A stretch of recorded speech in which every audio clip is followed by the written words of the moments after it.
Hello and welcome to Study IQ IAS. My name is Virat Dubey and you are watching Daily News Report for UPSC. So let's start the bulletin with the headlines. Union finance minister ने present किया economic survey का जिक्र constitution में नहीं। Global shutdown के बीच भी India की economy का शानदार परफॉर्मेंस। प्रेसिडेंशियल कैंडिडेट की रेस से जो बिडेन ने किया खुद को विड्रॉ। कमला हैरिस को किया था इंडोर्स। यूएसए में प्रेसिडेंशियल इलेक्शन एक लंबी प्रक्रिया है।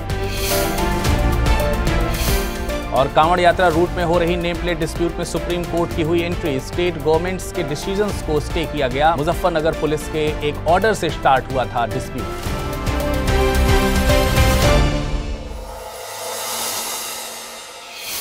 Now let's start the bulletin with the very first news.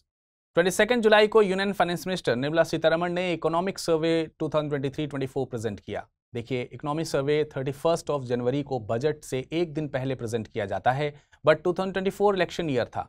Election year में गवर्नमेंट ने अपनी स्ट्रेटेजी चेंज की है। फरवरी में एंट्रीम बजट प्रेजेंट करने से पहले गवर्नमेंट ने एक short report the Indian economy review present की। अब जब इलेक्शंस फिनिश हो गए हैं तो गवर्नमेंट फाइनेंशियल ईयर के लिए एक comprehensive economy survey and budget लेकर आई है। एंड यू शुड नो कि पहले इकोनॉमिक सर्वे को बजट के साथ ही प्रेजेंट किया जाता था। 1964 से इसे सेपरेटली प्रेजेंट किया जाने लगा। Usually it is presented in parliament by the union finance minister. First economy survey was presented in 1950-51। Constitution में कहीं पर भी इकोनॉमिक सर्वे को मेंशन नहीं किया गया है। साथ ही इसे लेकर कोई लॉ भी नहीं है जिसमें इकोनॉमिक सर्वे को प्रेजेंट करने की ऑब्लिगेशन हो। वहीं बजट का जिक्र कॉन्स्टिट्यूशन में एनुअल फाइनेंशियल रिपोर्ट के नाम से देखने को मिलता है। इकोनॉमिक सर्वे को मिनिस्ट्री ऑफ फाइनेंस के डिपार्टमेंट ऑफ इकोनॉमिक अफेयर के द्वारा प्रिपेयर किया जाता है और इसे चीफ फाइनेंशियल एडवाइजर की गाइडेंस में प्रिपेयर किया जाता है। Now will look at some important highlights of the economic surveys. Economic survey में फाइनेंशियल ईयर 2024-25 के लिए इंडिया की रियल जीडीपी का एस्टिमेट 6.5% से 7% के बीच है। सर्वे के अकॉर्डिंग पोस्ट कोविड इंडिया की इकोनॉमी ने एक्सीलेंट रिकवरी शो की है। सर्वे की माने तो ग्लोबल लेवल पर ऑनगोइंग इंस्टेबिलिटी के बीच इंडिया की इकोनॉमी बेटर पोजीशन पर है। द इकोनॉमिक सर्वे बिलीव्स कि इंडिया की रिकवरी को सस्टेन करने के लिए डोमेस्टिक लेवल पर मोर एफर्ट्स की नीड है, बिकॉज ग्लोबल लेवल पर किसी भी एग्रीमेंट को फाइनल करना डिफिकल्ट हो रहा है। सर्वे में बताया गया है कि इंडिया में कैपिटल क्रिएशन में पब्लिक इन्वेस्टमेंट का मेजर रोल है। फाइनेंशियल ईयर से इसमें प्राइवेट सेक्टर इन्वेस्टमेंट का रोल भी इंक्रीज हुआ है। The survey informs us that the headline inflation rate is under control. Firstly we need to know what is headline inflation. इनमें किसी हाउस होल्ड में कंज्यूम्ड होने वाले सभी गुड्स एंड सर्विस के प्राइजेस के चेंजेस को शामिल किया जाता है। On the other hand, core inflation में food and energy related items को हटा दिया जाता है क्योंकि इसके प्राइजेस ज्यादा वॉलेटाइल होते हैं। Apart from this, the trade deficit में भी 2023 के कंपैरिजन में कमी देखी गई है। If the survey is to be believed, तो forex reserve is sufficient. Survey में भारत को डेवलप नेशन बनाने के लिए ट्रिपार्टाइट कॉर्पोरेशन बनाने की बात कही गई है। This tripartite corporation includes the government, private sector and academic institutions. The survey says by 2030 Indian economy में नॉन एग्रीकल्चर सेक्टर में 78.5 लाख जॉब्स एनुअली क्रिएट करने की जरूरत होगी।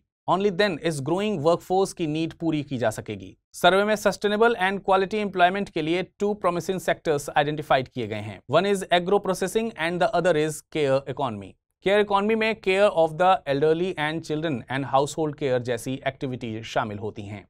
It is believe that most of India's population is included in the youth category, so care economy में ज्यादा jobs create किए जा सकते हैं।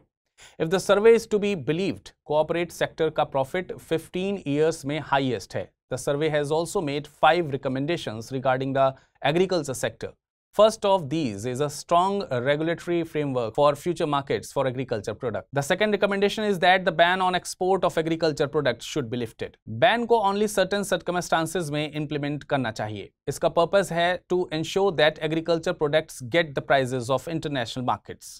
The third recommendation is re-examine India's inflation trading framework. The fourth recommendation talks about the increasing India's total irrigated area. Fifth recommendation is to be believed that the survey में climate changes के लिए जरूरी को बढ़ावा देने की बात कही गई है। नवंबर 2024 में होने वाले यूएस प्रेसिडेंशियल इलेक्शन की हाई पूरी दुनिया में बनी हुई है। इलेक्शन एक्टिविटीज के बीच रिसेंटली ये न्यूज आई है कि डेमोक्रेटिक पार्टी के कैंडिडेट जो बिडेन ने प्रेसिडेंशियल पोस्ट के लिए अपना क्लेम वापस ले लिया है। जो बाइडेन करंटली यूएसए के प्रेसिडेंट हैं, उन्होंने ये अनाउंसमेंट किया है कि वे अगले टेन्योर के पूरा होने तक इस पोजीशन पर बने रहेंगे।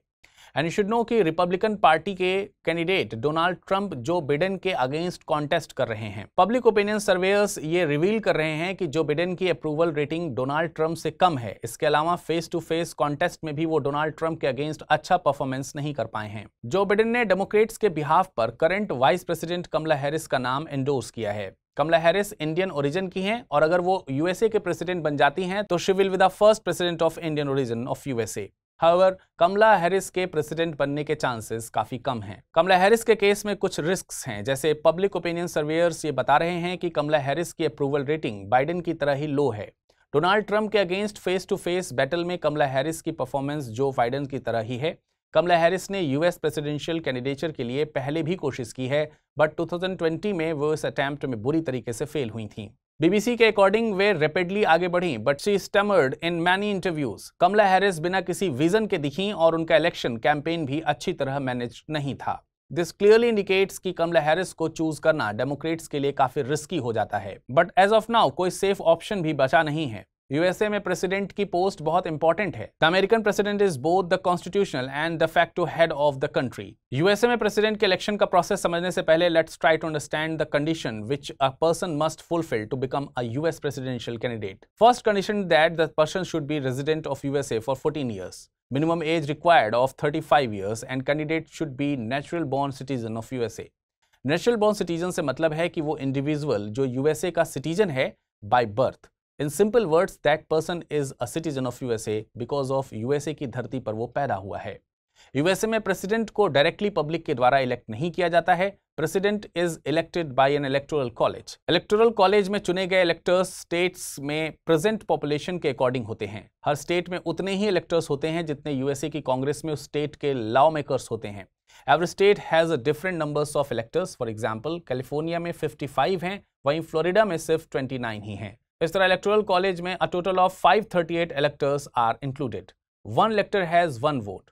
प्रेसिडेंट बनने के लिए 270 वोट्स की रिक्वायरमेंट होती है। नाउ प्रेसिडेंट ऑफ यूएसए से रिलेटेड दो और important facts which you all should remember. First is कि यूएसए में प्रेसिडेंट बनने के लिए कोई इंडिविजुअल सिर्फ 2 बार इलेक्शन कॉन्टेस्ट कर सकता है। सेकेंड इज कि यूएसए में प्रेसिडेंट का 4 ईयर का फिक्स टर्म होता है।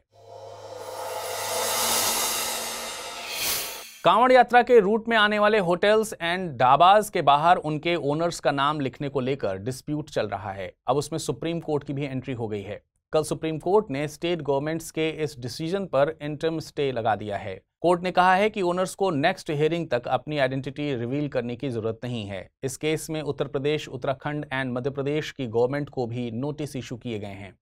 NGO association for protection for civil rights and others की पिटीशन सुनते हुए justice Hrishikesh Roy and justice SVN Bhatti ने ये डिसीजंस दिया।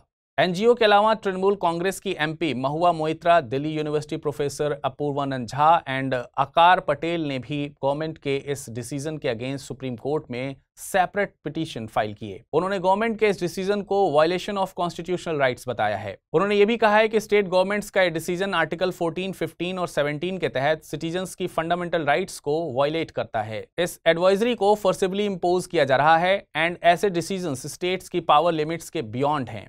This has been done without public notice. You should know कि कॉन्स्टिट्यूशन के पार्ट 3 में आर्टिकल 14 के तहत state shall not deny to any person equality before law or the equal protection of laws within the territory of India. Article 15 religion, race, caste, sex और place of birth के basis पर discrimination को prohibit करता है। वहीं article 17 abolition of untouchability की बात करता है। Now will try to understand कि ये नेम प्लेट कंट्रोवर्सी स्टार्ट कैसे हुई। ये डिस्प्यूट उत्तर प्रदेश के मुजफ्फरनगर पुलिस के एक ऑर्डर से स्टार्ट हुआ और इस ऑर्डर के अकॉर्डिंग डिस्ट्रिक्ट के कांवड़ यात्रा रूट पर hotels, dhaba, shops and carts owner को अपने ओनर्स का name and number clear letter में अपनी शॉप के बाहर डिस्प्ले करना होगा। इसके बाद मुजफ्फरनगर के SSP अभिषेक सिंह ने इस डिसीजन के पीछे का रीजन सुनाते हुए कहा कि किसी भी तरह के कंफ्यूजन को दूर करने के लिए एंड सोशल हार्मोनी मेंटेन करने के लिए डिसीजन लिया गया है। मुजफ्फरनगर पुलिस के इस ऑर्डर के बाद 19 जुलाई को उत्तर प्रदेश के चीफ मिनिस्टर योगी आदित्यनाथ ने इसे पूरे स्टेट में इंप्लीमेंट कर दिया। इसके अलावा हलाला सर्टिफिकेशन वाले प्रोडक्ट्स सेल करने वाले के खिलाफ एक्शन लेने की बात भी कही गई। गवर्नमेंट ने इसके पीछे रीजन दिया कि ऐसा करना कांवड़ियों की प्योरिटी को मेंटेन करने के लिए नेसेसरी है और इसके बाद उत्तराखंड के हरिद्वार में ऐसा ऑर्डर इंप्लीमेंट हुआ। इसके बाद 20 जुलाई को उज्जैन के मेयर ने भी शॉप ओनर्स को अपने नाम और मोबाइल नंबर्स के साथ नेम प्लेट डिस्प्ले करने को कहा। Bihar will not gate special category status. Yes, आपने बिल्कुल सही सुना। सेंट्रल गवर्नमेंट ने बिहार को स्पेशल कैटेगरी स्टेटस देने से रिफ्यूज कर दिया है। बिहार को स्पेशल कैटेगरी स्टेटस देने की डिमांड काफी समय से उठ रही थी। रिसेंटली राष्ट्रीय जनता दल के लीडर मनोज कुमार झा ने कहा था कि बिहार को दोनों चाहिए, special category status and special package. उन्होंने ये भी कहा कि बिहार को स्पेशल कैटेगरी स्टेटस देने की डिमांड बिहार एंड झारखंड के पार्टीशन से ही की जा रही है। Now we try to understand कि किसी स्टेट को स्पेशल कैटेगरी स्टेटस देने का क्या मतलब होता है। Special category status central government द्वारा किसी geographically and socio economically backward state को दिया जाता है। स्पेशल कैटेगरी स्टेटस मिलने से बैकवर्ड स्टेट्स के डेवलपमेंट में हेल्प हो जाती है। हाउएवर, स्टेटस को देने में कुछ पैरामीटर्स भी होते हैं। ये पैरामीटर्स गाडगिल फॉर्मूला पर बेस्ड हैं। मेन पैरामीटर्स की बात की जाए तो स्टेट शुड हैवली हिली टेरेन, लो population density, large tribal population, economically backward states जैसे पैरामीटर्स इसमें शामिल हैं। अगर किसी स्टेट में ऐसी कंडीशंस प्रेजेंट हैं तो स्पेशल कैटेगरी स्टेटस मिलने का चांस होता है। Of course last decision central government का ही होता है। नाउ विल डिस्कस कि स्टेट को स्पेशल कैटेगरी स्टेटस मिलने के बाद क्या बेनिफिट्स मिलते हैं। सेंट्रली स्पॉन्सर्ड स्कीम्स के केसेस में 90% of the total fund special category status वाले स्टेट्स को दिया जाता है। In case of other states ये शेयर 60% या 70% होता है। In case of other states ये शेयर 60% या 75% होता है। इसके अलावा सेंटर्स के ग्रॉस बजट का 30% स्पेशल कैटेगरी स्टेटस वाले स्टेट्स को दिया जाता है। स्पेशल कैटेगरी स्टेटस स्टेट्स को excise and custom duties, income tax and corporate tax में सिग्निफिकेंट एग्जम्पशंस भी मिलते हैं।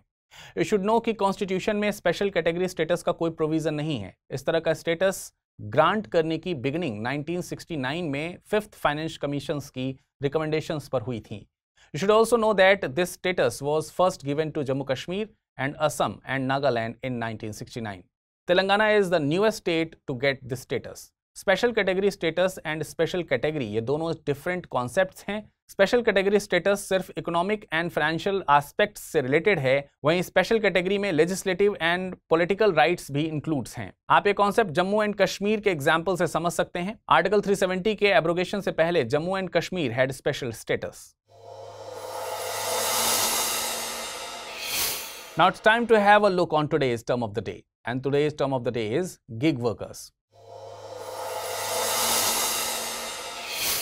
First, let's know that what is the mean by the word gig.